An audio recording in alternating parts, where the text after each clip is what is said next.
a little background. Kurma came from the West Coast where he was doing Sankirtan, and he showed up at the New York temple with another of our guide brothers, Rochan. And they had driven across country. Essentially, they were escaping from that zone.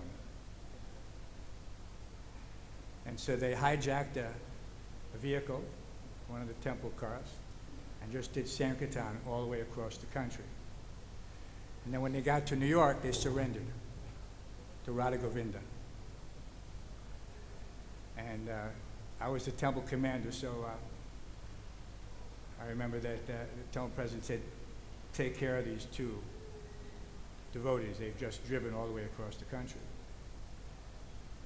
And we had to make some arrangements, but they had, in those days, of course, you know, Sankirtan was mostly small change, so I went with them. We had a garage, and we took the car, and we had these huge bags of Lakshmi, which we then carried up to the treasury levels. They had used whatever they needed across country to maintain themselves, and then everything else they gave to Radha Govinda. So that was the first time I met Kurma, and that was just after Srila Prabhupada left. And then he was very steady in his service there at the lotus feet of Radha Govinda. And we both, different services. I was temple commander, and then I was doing the Bhakti program. And Kurma was also doing Bhakti program in his own way, Sankirtan. He was taking care of one center in Hartford, Connecticut. And there were many, many devotees who came at that time. And unfortunately, we moved from the temple on 55th Street, and we took Radha Govinda to a location which we thought, of course, would be permanent. You always think. It was in 7th Avenue, a nice building. And Kurma, Rupa, and I were the co-vice presidents, and I was in charge of construction, renovating the building, getting a new restaurant. But it was not to be. The GBC decided that they wanted to try to then again consolidate all the devotees that had been separated by the split. And so then we looked in Brooklyn Temple, in Brooklyn, and we found the building that's currently there, Skimmerwan Street. And we brought Radha Govinda there. And then we had just finished doing continuous construction for a year on 7th Avenue. And then we again began, and we did all the construction ourselves in those days. We set up a construction company, got workers' compensation, insurance, all the rules, and then we could be the contractors. So we just carried the construction forward to Skimmerwan Street. And as per Kurma's vision at that time, with our plans, we constructed the temple specifically as a bhakti center to make devotees. Kurma was very expert at that. And so we built the ashram and to hold the maximum number of devotees comfortably. We built bunk beds. We built everything ourselves, very nice. Kurma was an expert carpenter. We trained up another devotee who also came here and stayed for many years at Chuta. He was one of the bhaktas we made. And we could, anyway, it was a very nice situation. In the first few months after we finished the construction and opened the doors in 1983, there were 30, 40 new devotees, just by the strength of the Radha Govinda. Kurma's hospitality, as everyone knows, Kurma can make anyone feel like they're his friends. So all these bhaktas, all these new men coming from all walks of life, you know, they would come in with spiked hair, crazy glue, green tipped, and just, you know, but they came to Radha Govinda. And Kurma somehow or other was able to just welcome them and make them feel like this was their eternal home. Of course, Ayendra was also there. I mean, we had very nice ecstatic kirtans. Ayendra had come to 55th Street, and so we all shifted. We went from 55th Street to 7th Avenue to Skimmerwan Street.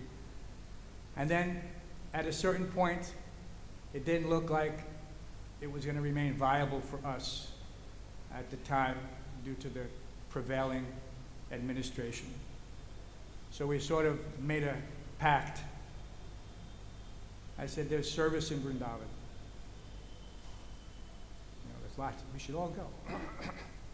So it's that in mind, we sort of wrapped things up. It wasn't difficult. I mean, in those days, devotees didn't have much. At that time, I was newly married. Kurma, Indra, Brahmacharya, Achyuta was a new bhakta. So I left first, because we didn't want it to make it a scene. And then there were some intermediate stops and everything. But then somehow or other we both arrived at the same time. And we paid our obeisance. That was October 1984. And we came and had darshan of H.G.Kurma and we thought, this is our home.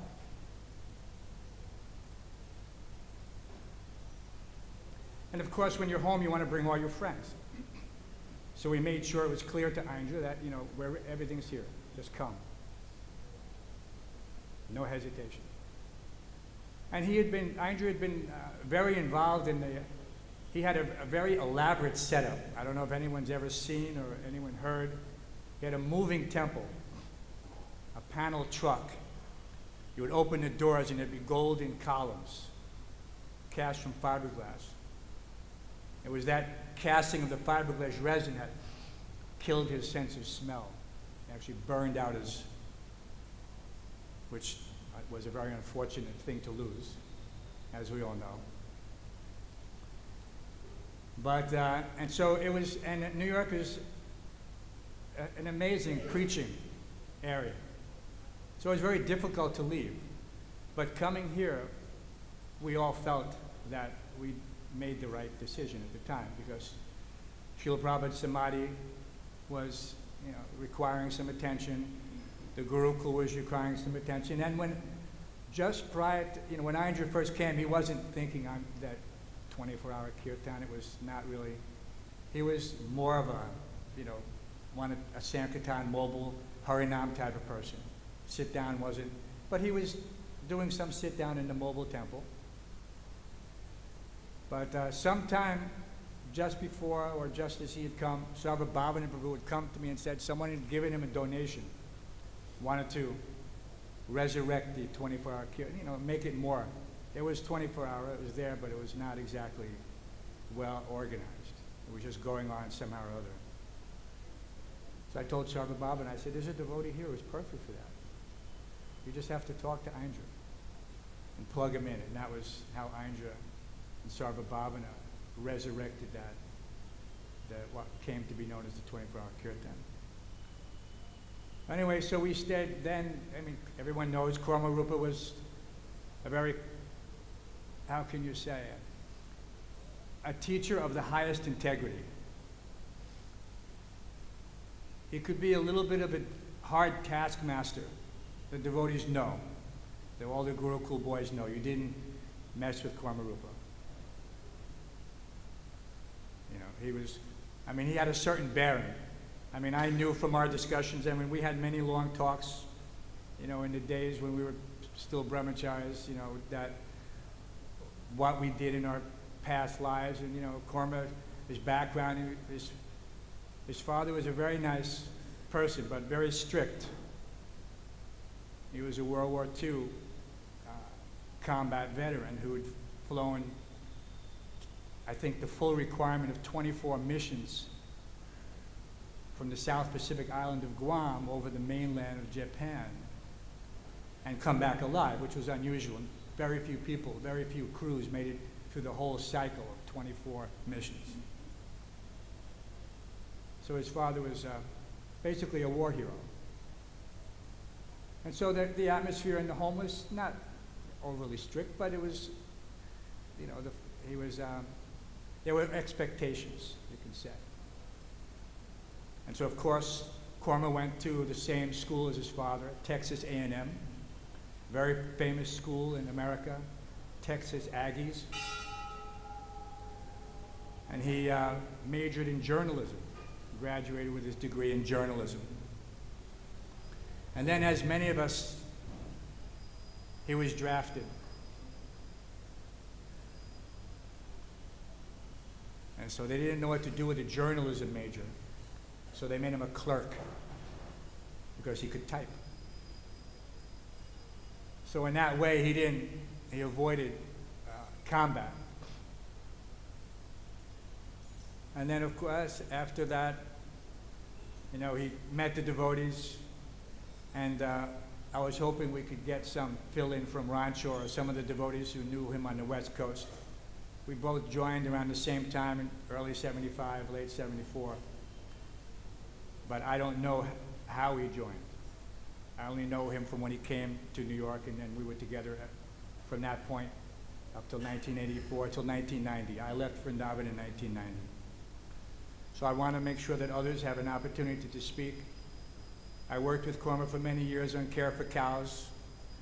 From the time the few cows used to come to outside of where he was staying at Achuta's house. And then Bihari Lal encouraged him, gave him a bull, said, why don't you, and here's some little land, start a Goshala. And this was not, things Krishna gives us certain direction at some time. Kurma was sort of not really, he was doing his graphics, layout, editing, publishing, plenty of work, but this was something that he felt a calling for. And he told me that he didn't know how Krishna had just guided him into this way, but he felt that this was just his natural position. And he is a protector. This Goraksha is not something that he took very lightly. He was, I don't know if it was the military background, upbringing, whatever, but even in our old days, in New York was a tough town. We were always on guard. We always used to have to guard the Harinam parties. Kurma was a Kshatriya in that sense. He would protect the devotees, and he just transferred that to protecting the cows. So it was a very natural transition for him, as we can see. And that the main thing that we see now at this point is that what he has done in establishing care for cows. So many thousands and thousands of devotees around the world have become inspired by this, by his dedication, selfless dedication. Anyone we lived intimately in the same room. We all did the same things. He never changed. It's not that he all of a sudden,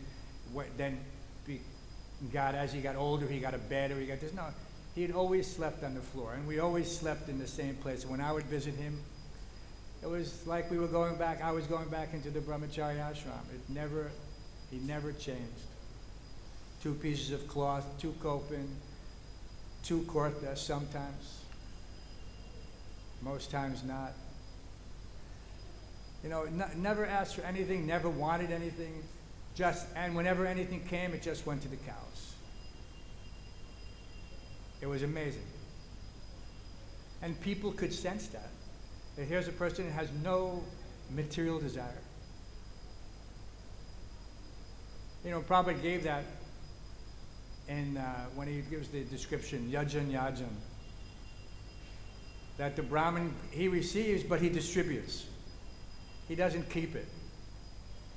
So it was just natural. So much was coming to him, but he wasn't keeping anything. He was immediately distributing it. So in that sense, he was also a Brahmin by example. If we can try to appreciate that. Sometimes we see that there's a little greed involved in, we get this, now I'm a devotee and someone's giving me something. It happens.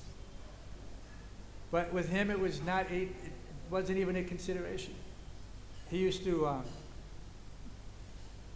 what was that? In Nectar Devotion, one of Krishna's qualities is described. Prabhupada, and I'd never seen that, but I don't know if it's in the summary. Prabhupada said, truthfulness, another definition of truthfulness is one who keeps his word. One who keeps his word. So someone who can keep his word, he's considered truthful. And that person can be trusted, obviously. So more than anything else also, I understood from as soon as we met, that Kurma Rupa is someone who kept his word. Loyalty as a friend, you can't get, it was, you know, you don't really try to search out for friends like that, but somehow or other Krishna allows it, especially in the association of devotees. You develop a certain closeness and camaraderie that's just not available in the material world. But at this point, I'll let the next person speak. Kurma Rupa Prabhu Ki Jai. So we'd like to thank Ansh Rupa for filling us in on the one part of his Kurma Rupa's history. As he knows, there's some West Coast history. I read that last night on the internet from Rojan himself, since he mentioned Rojan. So maybe later we'll speak about that. But it's very interesting because there was a farm not near anything, that's why they actually closed it down. Bridesville, they had some cows, they had no barn, and so now Kurma Rupa came there, and the first thing he did was build a barn for the cows, like an indication of his future duties, calling. So now I'd like to call His Grace K.C. Yeshudana Prabhu, upon whose shoulders a huge responsibility is now fallen. He was working with Kurma Rupa to take care of all these cows and everything, and this huge responsibility is now falling on his shoulders. So I'd like him to come and offer his Shraddhanjali to the receipt of Kurma Rupa.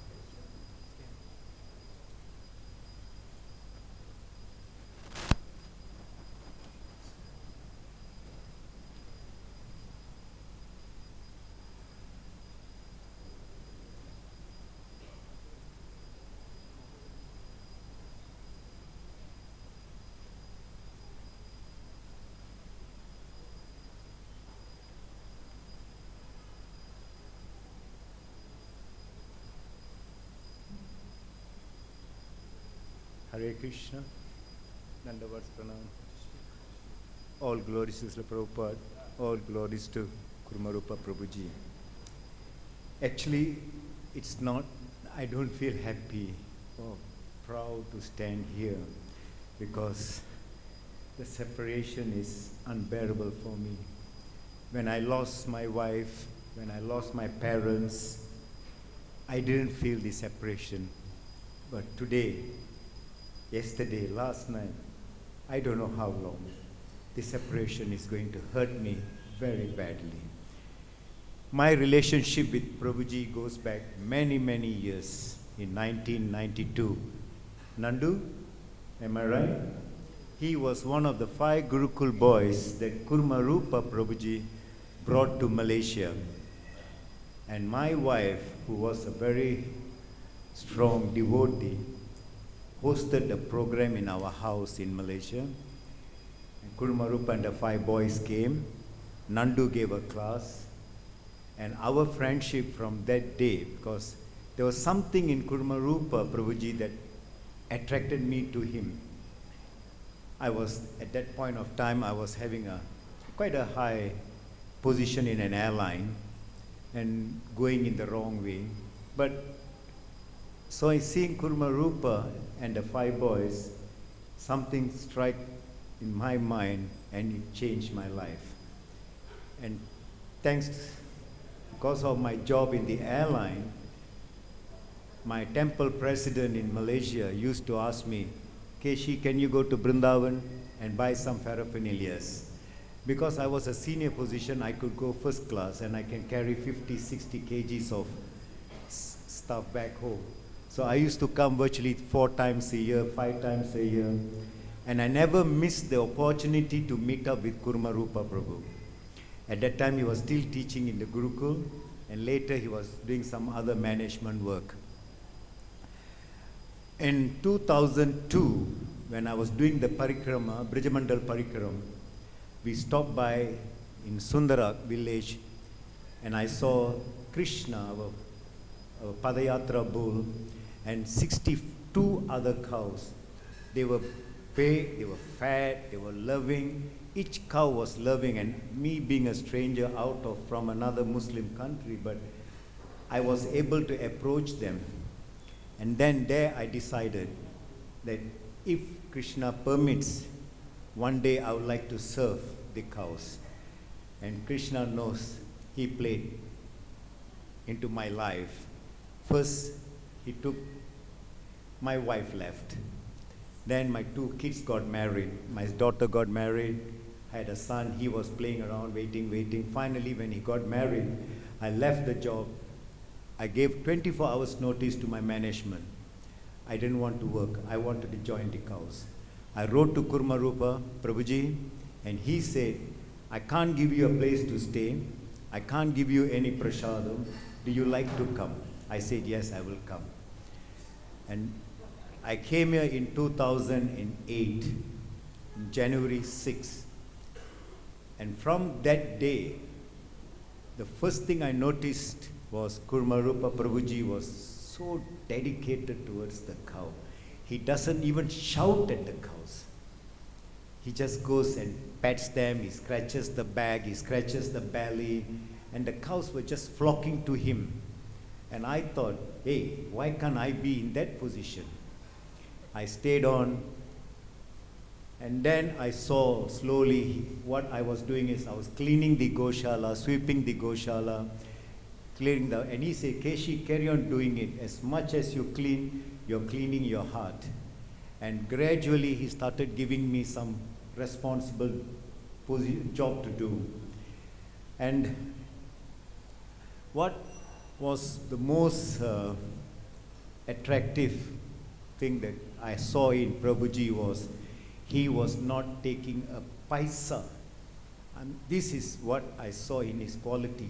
He didn't even take 1 cent from the money that was given to the cows. I think we have 1 or 2 gentlemen here who knows, even in his last day when we had a surgery in Fortis Hospital in Noida, the bill came to lag, but he refused to take the cow's money. He insisted that we use his own personal money to pay the bills. Now that was his sincerity and dedication to the cows. I'm so confident that there is no one as far as I know, who is so dedicated, committed, honest, and sincere in serving the cows. I will give you an example what he did. One night, way back, about 3 years back, it was middle of the night, 1 o'clock. I sleep in the Goshala because it's nice, it's beautiful. And it was raining, heavy thunderstorm, strong winds was blowing. And I was just sitting, waiting. I got no raincoat to go out and check what's happening. Kurma Rupa stays 4 stories up on the school in Shanti Panimani school in Kikinagala. And then I heard my name being called, Keshi, Keshi. Then I saw Prabhuji just wearing a plastic sheet on his body. He walked down 4 staircases, 4 floors to come down to, because from there he saw that the doors of the Busa room was open. Busa was flying out. He came all the way down and he said, Keshi, can you help me? And I, a rascal who was raining, and I dare not go out because thinking that I will get wet. But Prabhuji, all the way down, ignoring the rain, ignoring the thunderstorm, he came with a torchlight with a plastic sheet. Now where do I compare to him? Where do we compare to him? Because he said the Busa was flying, it's Krishna, the cow's money, we had to close the door. And he did it. That is the spirit that Prabhuji installed in me. And he always tells me, Keshi, don't let the cows attract you. Now that is a real huge statement, because I was attracted to the cows. Today I can't leave them. It's so much of love. They give you so much of love, and it's just you give 10% of your time. Honest, sincere, loving time to the cows. This is what Kurma Prabhuji taught me. Give 10% of your time to the cows. The cows will give you 100%. This is what Prabhuji installed in me. He is hot-tempered. We have had huge arguments. We argue, he shouts at me. But it's all because for the benefit of the cow. He doesn't want the cows to be hurt. He doesn't want the cows to be neglected. He wanted the cows to be served. And I'm so happy that I went through this process of learning from him. Now, I'm also a bit hot-tempered nowadays because that's also part of the learning process. And Krishna, the final word that he spoke to me, which is, if you're familiar in English, the definition is very big. But I have promised him because he has set the standard which is so high. I don't know whether I can achieve the standard. It's not easy because the standard was so high. He made sure the Goshala is clean every day, the cows are happy, the cows are given green food, they are not to be tied, not to be kept in the room for too long. So many instructions. And I only beg for his mercy that I can carry on. His last words to me was, Keshi, you are dedicated. Now, the meaning of dedication is huge. It means a lot. And I'm very proud that he used that word to me. And I promise that I will carry on. H.G.Kurma Rupa Prabhuji ki jai.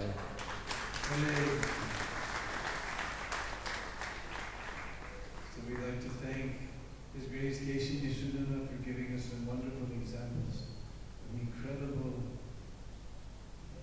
dedication of Guru Rupa to the cows. And I want everybody to give their blessings upon him so that he can continue Guru Rupa's legacy and care for cows. Next, I'd like to call on our former ISKCON Cow Protection Minister, His Grace Balabhadra Prabhu, who's also very dear to Guru Rupa, very dear to cows. I was just with him. His cows are eating my doti. We're just there in Vrindavan. Now he's moving close to Alacha. So I'd like to ask Guru Balabhadra Prabhu to please offer his Shraddhanjali to the lotus feet of Guru Rupa Prabhu.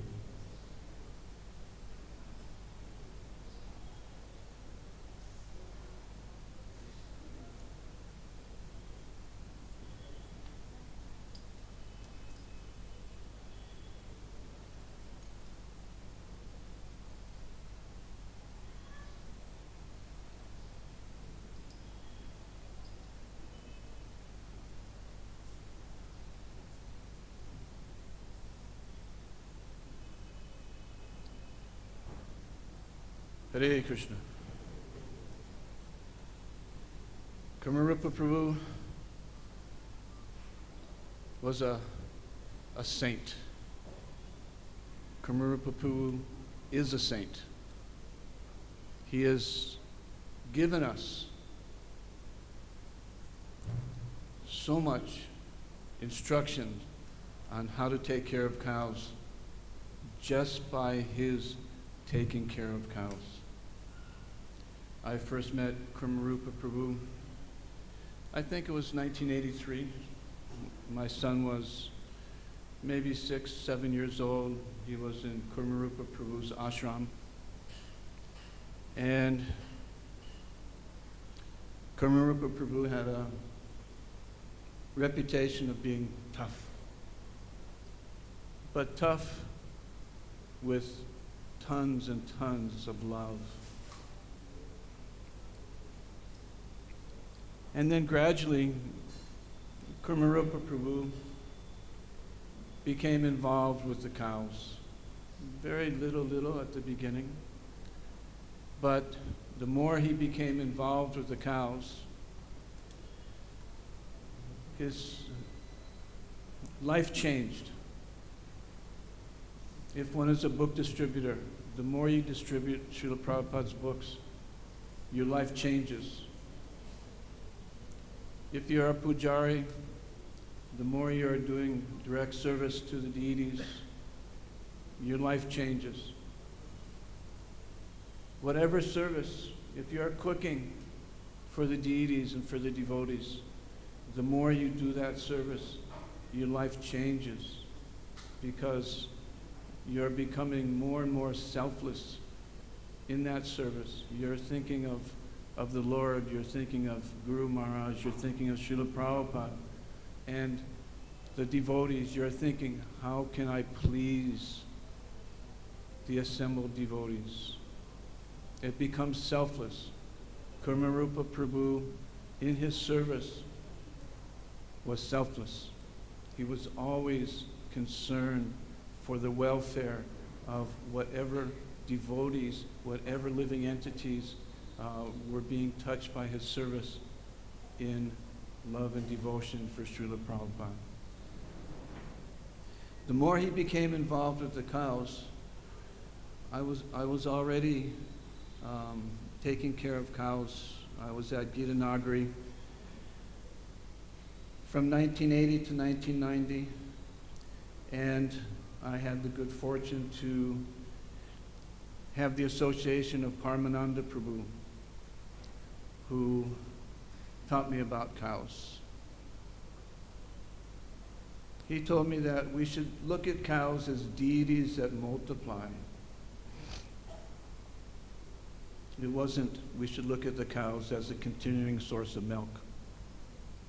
We should look at cows as deities that multiply. And in taking care of the cows, we should have the same standard as the deities have on the altar. Cleanliness, punctuality, everything, all the different points that the deities are taken care of, we should also take care of the cows. And it should be done not mechanically, but it should be done with great love and devotion. Kurma Rupa Prabhu had this in his heart.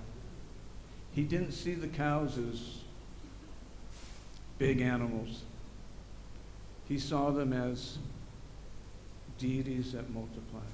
He took care of them with love and devotion, as if Srila Prabhupada was going to come into the Goshala at any time. He took care of Srila Prabhupada's cows, Lord Krishna's cows, so that if Prabhupada came into the Goshala, there would be a big smile on his face to see the love and devotion that was being given to the cows. The more Kurma Rupa took care of the cows, his heart became so soft. The last time I saw Kurma Rupa, I think was 2011. And when I went to the Goshala, I came to him and I hugged him.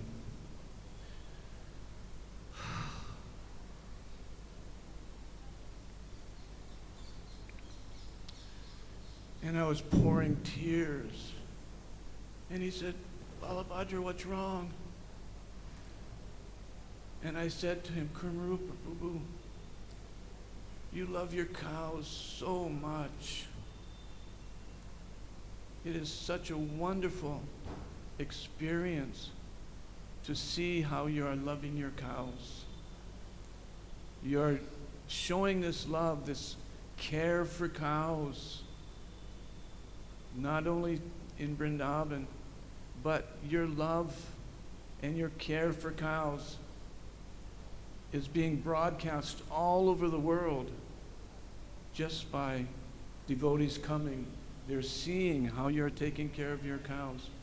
So many of these cows that you have come to you in damaged condition. They're hit by rickshaw, by truck, whatever. They're broken, they have broken legs, and you didn't discard them. You gave them 100%. You knew that they could be healed. Not just physically, but they could be healed internally. They could be healed spiritually. These living entities that are coming in the cows' bodies, whether it's to Krishna Balaram Mandir Goshala, but especially in Kurma Rupa's Goshala, they are not ordinary living entities. This is Kali Yuga. Cows are being murdered by the millions all over the world. But these cows who are coming, they're special living entities. They're preachers. Without them, we can't show cow protection. Kurma Rupa knew this. He treated them as extra special living entities who are coming as part of Lord Krishna's entourage to show the world the importance of cow protection.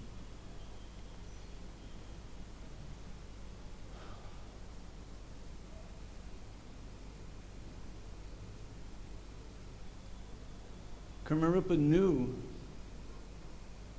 these cows and bulls to be exactly what Srila Prabhupada explained to us in Bhagavatam, that the cow is a representative of the earth planet, Mother Bhumi, and that the bulls, they are representing Dharma, and he treated them in this way. We are so, so fortunate to have had Kurma Rupa Prabhu's association. I was also very fortunate to have the association of Jayananda Prabhu, who is another contemporary Vaishnava saint. They are two peas in a pod. They gave 100% love to Srila Prabhupada, whatever service they were doing. And that love was exhibited to all who came in contact with them. We are very fortunate to have had his association, both of them.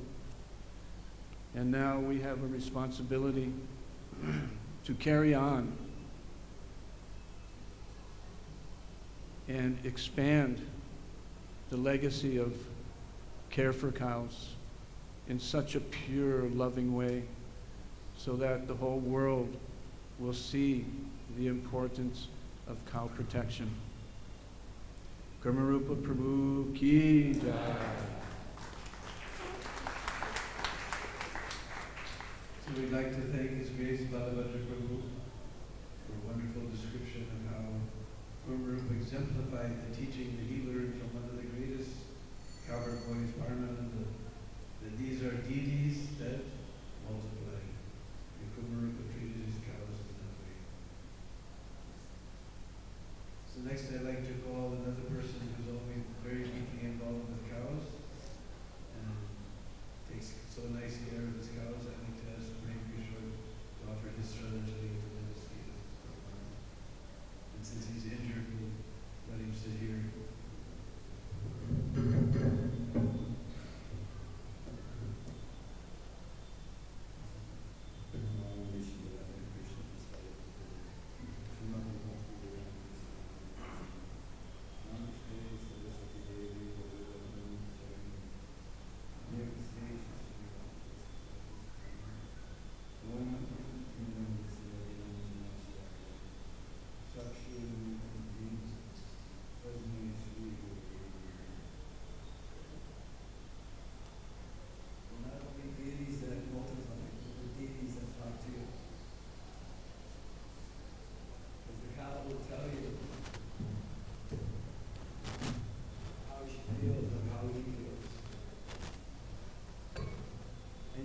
Be a Paramahamsa to understand that. When they're hungry, they'll tell you, right? And when they're in a condition of distress, they'll also relate that to you. Kurma Rupa is example of affectionate dealings with the cows and the bulls, especially the bulls I saw. It wasn't just a a vision of how much milk. There's a vision of how the cow and the bull can be utilized in our society to become Krishna conscious. That's the goal. What is pleasing to Krishna? One time I asked my Guru Varga, why is the cow so special? And the reply came, because our sustenance depends, Krishna's sustenance depends upon the cow. So the Supreme Personality of Godhead depends upon his cows for his livelihood. So what to speak of us? So what Kurma Rupa was representing was how the cow and the bull are so important to the human society. And he took something that was being discarded, neglected, and showed the world how, with a little bit of love and affection, that these very, very valuable living entities responded and became magnificent examples of beauty and inspiration. When I saw his bulls, I was astounded. In fact, one of his bulls, Bolo, came with my bull, Bala, and from Jaipur. Because, as anybody knows, anybody who has a Goshala, we want the milk, but what do we do with the bulls? If we don't have land and we're not tilling the soil and pulling the heavy loads with the bull, then the bull is seen as a burden. So anyways, we got these two wonderful personalities. So I called mine Bala and he called his Bolo. And he gave Bola a special position in his Goshala, and that was his bull that he took personal care of. And one time he wanted to have a little contest between Bala and Bola when they got a little bit bigger, so he brought them to our place, Bolo, and he matched them up against each other. Of course, bulls, they like to have a little bit of fun and play, fight with each other. So Bala was not so experienced, so immediately Bola knocked him down. But then he became a little bit more intelligent. And Kurma Rupa noticed this right away. He said, look, he's not taking him head on. He's going behind him, and he's circling him, and he's bewildering him. And this play went on for a few hours. But he just loved it, right? So it was a spirit, it was a pleasure that he derived from the activities of the cow and the bull. It was something that gave him tremendous satisfaction. And as Balabhadra said, his heart had changed tremendously by coming in contact with them and developing affection for them, right?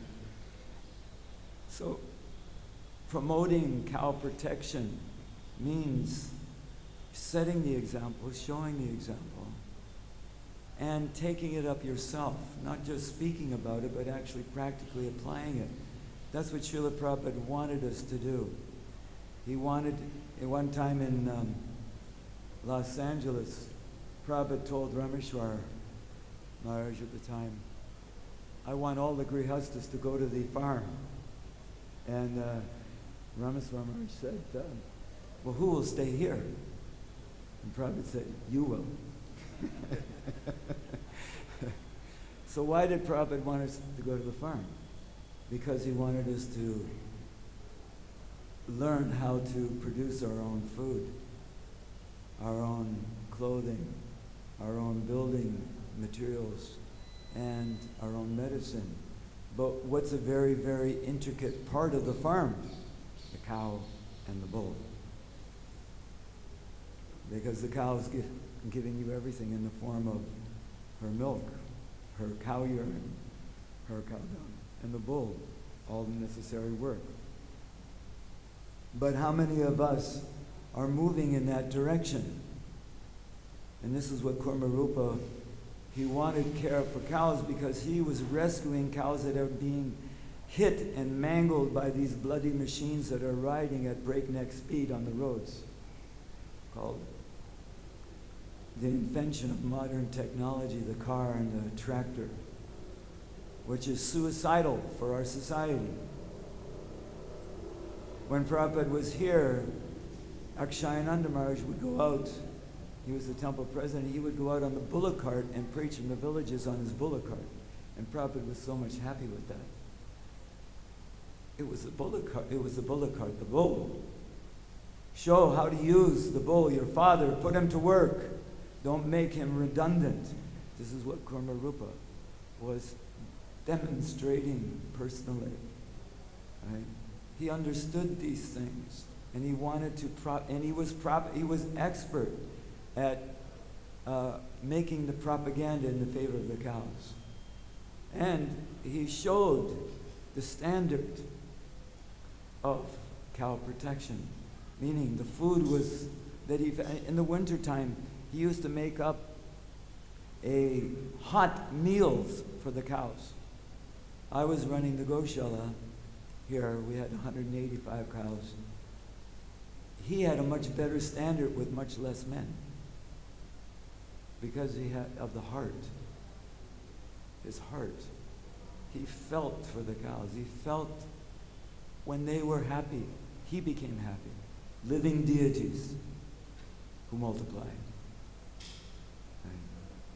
And we shouldn't be trying to restrict the multiplication. We should be trying to accommodate the multiplication by acquiring land and getting involved with the cows ourselves. Not just trying to look at the cow and the bull as some means of extracting something from them and not giving anything to them. Becoming dependent upon them for our livelihood. Then, when we get to that point, when we are dependent upon them, we will start to make some progress. Because that is Krishna's Leela. That is what he's showing us. And we're so stubborn. We think that the modern scientists have the answers. What answers have they given us? Take a look around you. Just go to any just look at Vrindavan. What answers have they given us? Paved roads, breakneck speed motorcycles and cars that are running over everything and everybody. Can't even do parikram here. Cell towers everywhere. What have they given us? It's all a result of our offense against the cow and the bull. And our brainwashing by the modern educational institutions. We think they have something to offer us. What do they have to offer us? Tell me.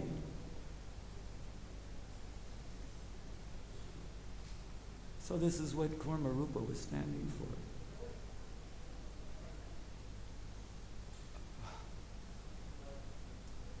I told him that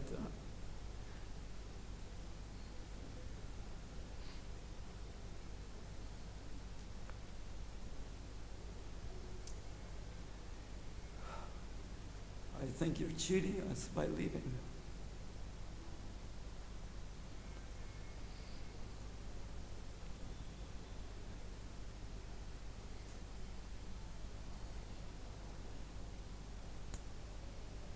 Krishna has his plan. He's with. He wanted him. He had passed the test.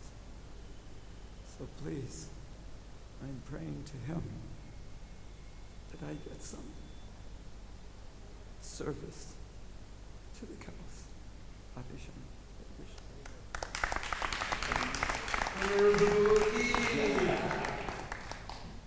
So I'd like to thank His Grace, Great Prabhu. I see a theme developing. I hear the word over and over, example. As we all talk about cow protection, the Kurma set an example for the world. We hear this theme coming again and again. Again, Great Prabhu was also repeating this theme. So next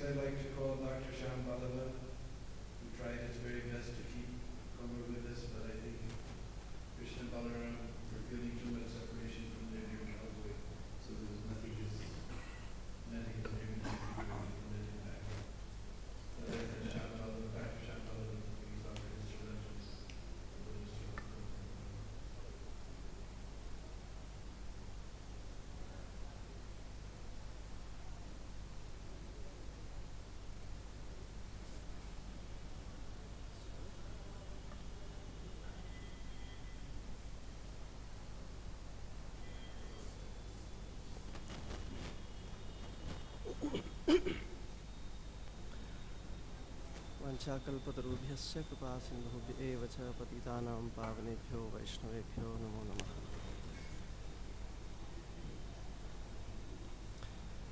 I did not know Kurma Prabhu so closely except during the last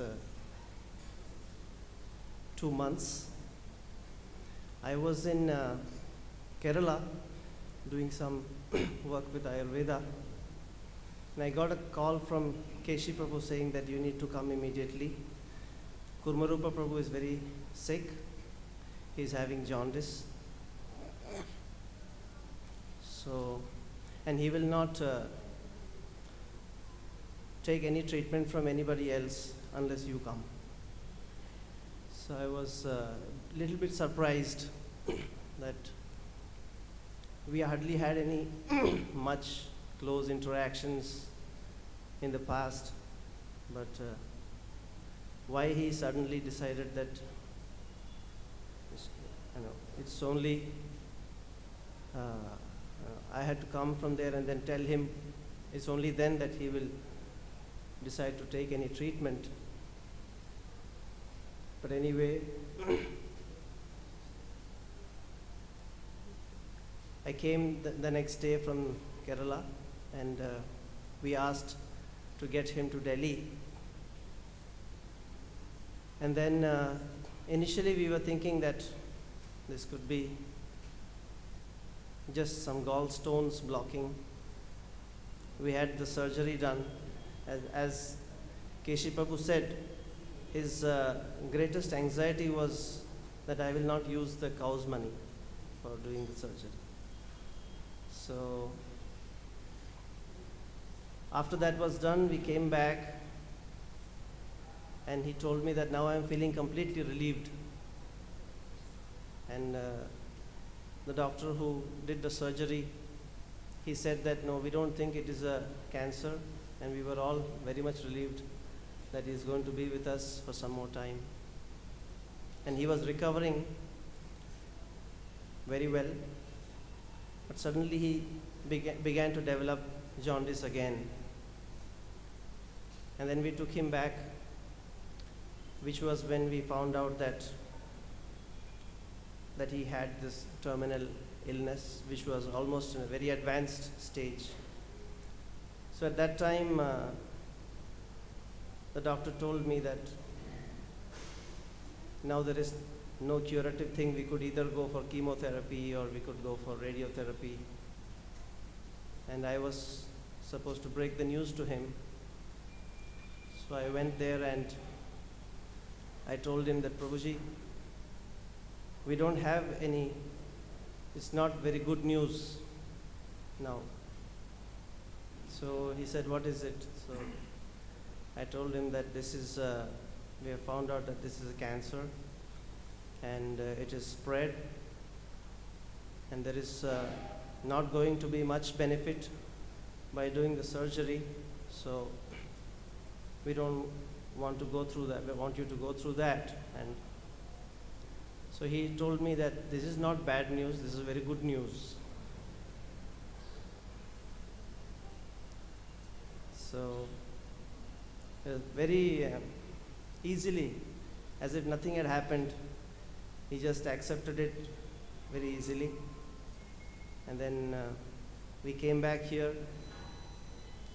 Every day I would go to see him, and I could see that he was not getting much better. We were trying to get the Ayurvedic medicines as quickly as possible. But one thing about him that I always noticed and experienced also is that he was very unassuming about himself. He was such a great soul, and I was nobody. But he was always relating in such a way as if, like just like a friend. He would just speak in a very friendly way and share some of his, stories, of his life experiences, how he was in the military and how he escaped from there, and all these things he would talk to me when I thought that, as if he knew me for a very long time. That's how he would. I never felt that we just, come close to him just a few days back. but he was always like that. And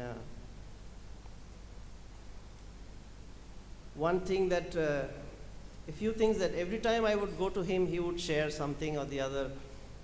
One time he told me that somebody offered him sannyas, and he was very scared that he refused to take sannyas, and he told me the reason was that he felt that it might become an obstacle in his trying to become renounced. So he said, for me it is better that I stay like this, because I may get, he was always probably not comfortable with that. So that was a big lesson for me. Many, many important lessons he taught me.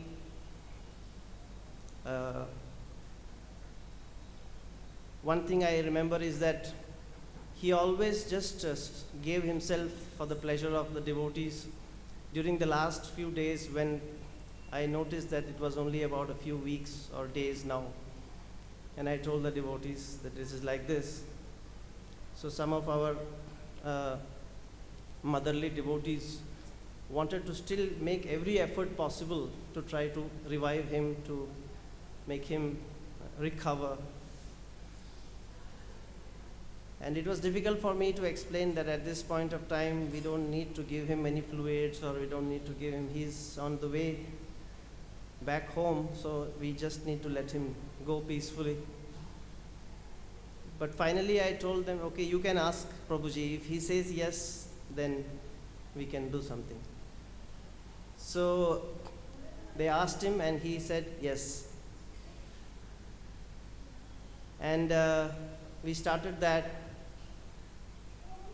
But later I realized the next day that even if you would have asked him the opposite, he would have also said yes. So anything you asked him, he was saying, okay, yes. So that was my understanding. One time he asked me, he looked at one peacock feather in the room and he told me, can you bring that peacock feather close to me? So I brought it close and his eyes became very big and he said, oh, this is so nice.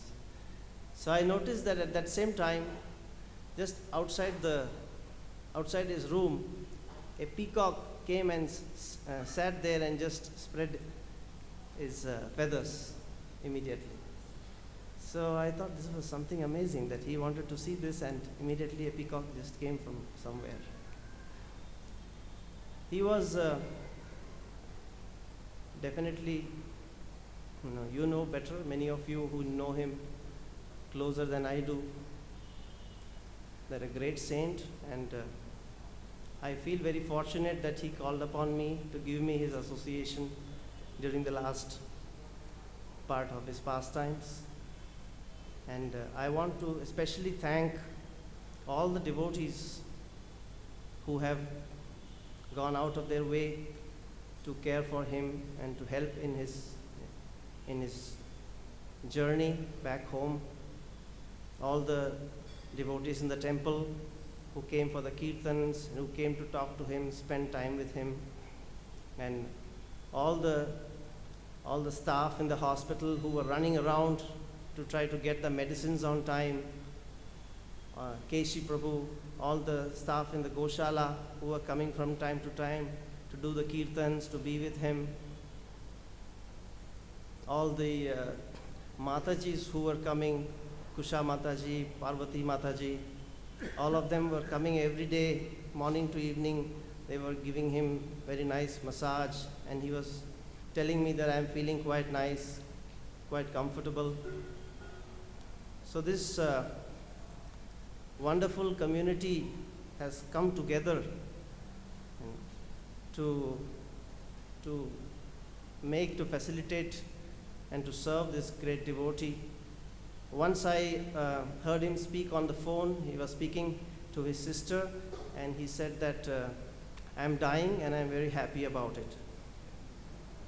So some of my friends, because I'm a hospice doctor and I was discussing with some of my other friends in the US and other places, and they said it must be very difficult for you to deal with, somebody who's dying. And usually when people are dying, they get depressed. There's so much anxiety, so many unfinished business, and when you come face to face with that energy, you can get quite exhausted. But I told them that, this person has got no unfinished business. He had already said that I have done everything that I wanted to do, and I already have trusted people to take care of my cows. Now I have nothing to do. I am happy to go. So I told them that, this is the easiest, person I've ever taken care of. And on the last day, when I came there, I was not expecting him to leave. I had told them there may be a few more days. And he was conscious till the last. It was 8:30 in the morning, and he was still conscious. The devotees had come from the temple to do the kirtan. Kirtan was going on very nicely. He looked around, he looked at everyone. He was turning his, and he told me that there is, some itching in the back. Can you just? So they made him sit up, and they rubbed his back, and then he wanted to lie down again. Kusha Mataji came, she gave some nice massage. Then he lay down, and at about 8:30 or 8:35, he just fixed his gaze on the sky, on the top of the room. And when he fixed his gaze, then I understood that now he is going to leave. And he just took 4 or 5 deep breaths. Usually when they begin to breathe like that, it can go on sometimes for hours, because so many anxieties in the mind and everything not allowing the person to live comfortably. But he just took 3-4 breaths and just left. And in my last 9 or 10 years of hospice service, I think this is the smoothest and easiest and most comfortable way I have seen a person leaving, who was conscious till the very last few minutes. And it was evident, it was very clear to me that Krishna had made a special arrangement, choosing a very special day. All the devotees were there. His friends were sitting next to him, holding his hand. And the devotees who were supposed to, usually they come in the afternoon sometimes, but this time they had come in the morning, and the kirtan was going on very nicely. The climate was very mild. It was not so hot. Especially that day was very pleasant day, and it was the Ekadashi day. So I could not think of anything better. It was very, very clear to me that Krishna just came and took him away in the most auspicious way. So I again want to thank everyone, and I want to thank Prabhuji for giving me this opportunity, and wherever he is, he will continue to shower his blessings upon all of us.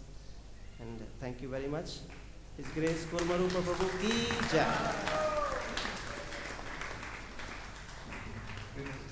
We'd like to thank Dr. Shambhala for sharing the wonderful history of the last days of Prabhupada. And we can't imagine hearing, for ourselves to hear we have 4-stage cancer, there's no way we're going to cure. And he said, that's good news. Why do you say bad news? But to tell your own sister, I'm dying and I'm happy. Who can do like that? A person who's fully in the shelter of Krishna. So next I'd like to ask Mataji to come here and would have did so much service to make him comfortable on his way out. To come offer her Sarajanji. While she's making her way, we have a letter here from Janananda Goswami.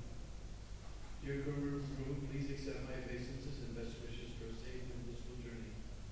Thank you, Guru, for all the service you have rendered and your association, and particularly for the love you have given the cows. I'm feeling great separation even now from France. Hare Krishna, your servant, Janananda Goswami.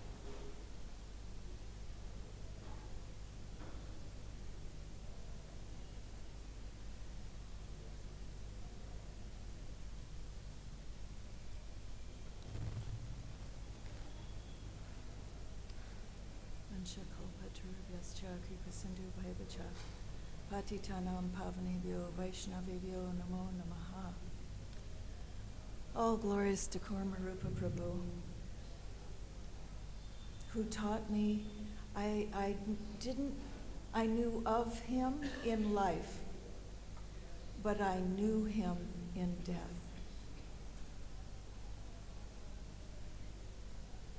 I had prayed for innocence in my life. 63 years old, so many challenges. You lose your innocence. Kurma Rupa taught me innocence in just the short period of time. He brought me back to that state of simple, pure innocence. And for that, I will be eternally grateful. Manjari and I had come to see, she came and she said, Kurma Rupa's been diagnosed with stomach cancer. So we just immediately went to see him, even it was late. It was, I think, 8 o'clock at night. For devotees, that's pretty late. And then he told us so many stories about how he became a devotee. He told us how he was completely happy to go back to Krishna and that he would not leave Vrindavan. And that he didn't want to hear anything about the disease, only about Krishna. And then 2 days later, I went with Dharmatma, and he was jovial,